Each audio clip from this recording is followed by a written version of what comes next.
I quietly lit a cigarette and deliberately blew the butt to make it glow bright, then slowly stretched my hand out of the trench. The enemy sniper spotted the flame. A bullet shot straight in my hand, but my comrades all congratulated me one after another. I never wanted to be on this battlefield in the first place. The military law stipulated that any soldier wounded in combat could be discharged and sent home, so countless soldiers used this as an excuse to retire, to get themselves injured. Some soldiers directly grabbed the scorching hot gun barrel with their bare hands. Another veteran was much smarter. He sharpened the bullet to a point, pressed it into the bolt of his rifle, then bit down hard on his leather belt and aimed the muzzle at his own palm.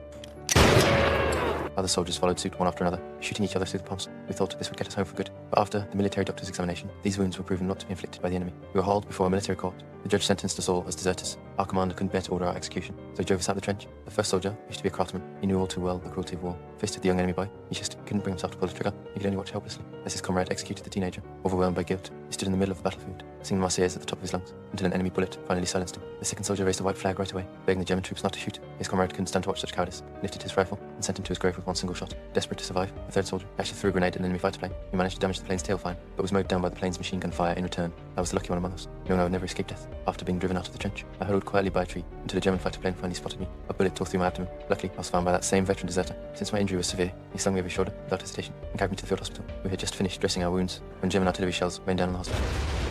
The explosion sent a nurse flying, her body slamming into the fixed pulley. The hydrogen airship slowly began to ascend. Suddenly, a shell crashed down and got stuck on the roof. Watching them drift toward each other, certain to collide, the veteran rushed into the storage room in a panic and buried himself under a pile of rubber blankets. But there was no escape for the others outside. The doors were locked tight. At that very moment, the airship collided with a stuck shell, jolting the firing pin inside it. In the next second, the hydrogen ignited. A massive fireball engulfed and destroyed the entire hospital. Yet the veteran somehow survived by miracle. I suffered a severe head injury in the blast, losing all my memories. In the end, I made my way back to my hometown and reunited with my fiancée.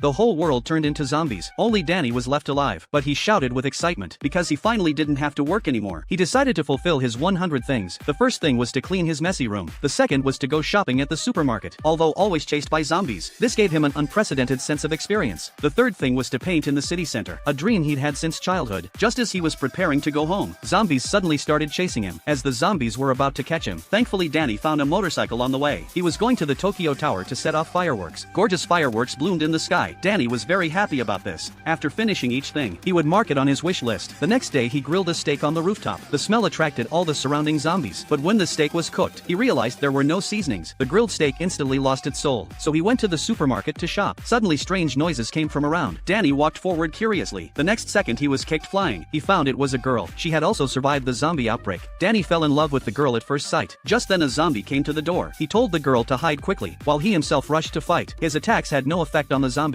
He was so scared that he immediately ran back to the supermarket, but the girl acted very calmly. She took out an automatic telescopic baton and whipped the zombie hard. Danny watched her worriedly from the side, afraid that something dangerous would happen to her. Fortunately, the girl was highly skilled. She solved the zombie in a few rounds. Danny looked at her admiringly and wanted to invite her to dinner at his house. The girl refused this request without hesitation. She told Danny to protect himself well, then left alone. When he got home, he received a distress call from his friend. The boy was trapped in a hotel with his girlfriend because of a date. He hoped Danny could come to save him. After hearing this, Danny set off on his motorcycle, starting the journey to rescue his friend.